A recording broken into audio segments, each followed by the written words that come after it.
Bismillahirrahmanirrahim. Assalamualaikum warahmatullahi wabarakatuh. Perkenalkan, nama saya Rizka Yulestari dengan NIM E2019-3059. Baik, di sini saya sebagai pemateri kedua yang dimana akan menjelaskan tentang tujuan pemeriksaan biaya dibayar di muka dan pajak dibayar di muka. Nah, tujuan pemeriksaan biaya dibayar di muka dan pajak dibayar di muka ini ada 5. Yang pertama, untuk memeriksa apakah terdapat internal control yang cukup baik atas biaya dan pajak dibayar di muka. Jika akuntan publik dapat meyakinkan dirinya bahwa internal control atas biaya dan pajak dibayar di muka berjalan efektif, maka luasnya pemeriksaan dalam melakukan substantif test dapat dipersempit. Di sini ada beberapa ciri internal control yang baik atas biaya dan pajak dibayar di muka. Yang A, setiap pengeluaran untuk biaya dan pajak dibayar di muka diotorisasi oleh pejabat perusahaan yang berwenang. Yang B, setiap pengeluaran untuk biaya dan pajak dibayar di muka didukung oleh bukti-bukti yang sah dan juga lengkap. Misalnya, polis asuransi, perjanjian sewa menyewa, kontrak untuk advertensi, surat setoran pajak, faktur pajak masukan, dan juga bukti pemotongan PPh pasal 22, 23, dan lain sebagainya. Untuk yang nomor 2, tujuan pemeriksaan biaya dibayar di muka dan pajak dibayar di muka, yaitu untuk memeriksa apakah biaya yang mempunyai kegunaan untuk tahun berikutnya sudah dicatat sebagai biaya dibayar di muka. Maksudnya adalah auditor harus memeriksa apakah bagian yang belum expired mempunyai kegunaan untuk periode yang akan datang, tidak dibebankan sebagai biaya tapi dicatat sebagai biaya dibayar di muka.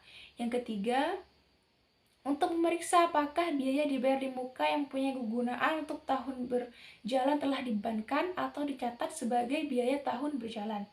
Maksudnya di sini adalah auditor itu harus memeriksa apakah bagian yang expired, masa manfaatnya sudah berlalu, sudah dibebankan sebagai biaya tahun berjalan. Yang keempat, itu untuk memeriksa apakah pajak dibayar di muka didukung oleh bukti setoran atau pemotongan pajak yang sah dan lengkap sehingga bisa diperhitungkan sebagai kredit pajak pada akhir periode. Untuk bisa diperhitungkan sebagai kredit pajak, perusahaan harus mempunyai bukti pendukung sebagai berikut. Ada PPh pasal 22, pajak penghasilan pasal 22, yaitu dimana menjelaskan tentang bukti pemungutan dari bank devisa dan PIUD, pemberitahuan import untuk dipakai.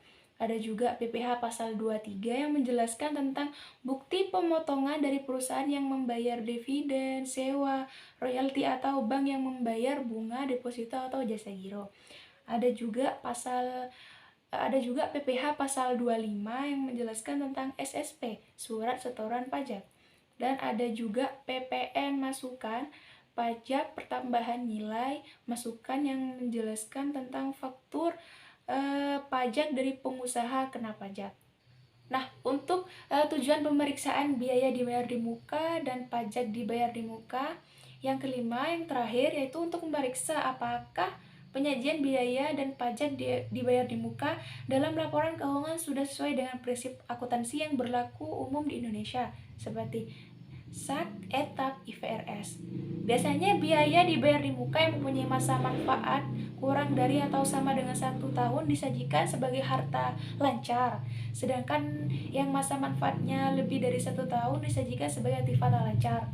Sedangkan pajak dibayar di muka bisa disajikan sebagai harta lancar atau di offset dengan utang panjang yang sejenis pajak penghasilan badan atau pajak pertambahan nilai.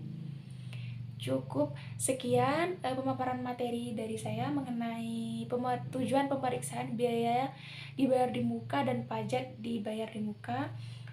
Kurang lebihnya saya mohon maaf. Wassalamualaikum warahmatullahi wabarakatuh.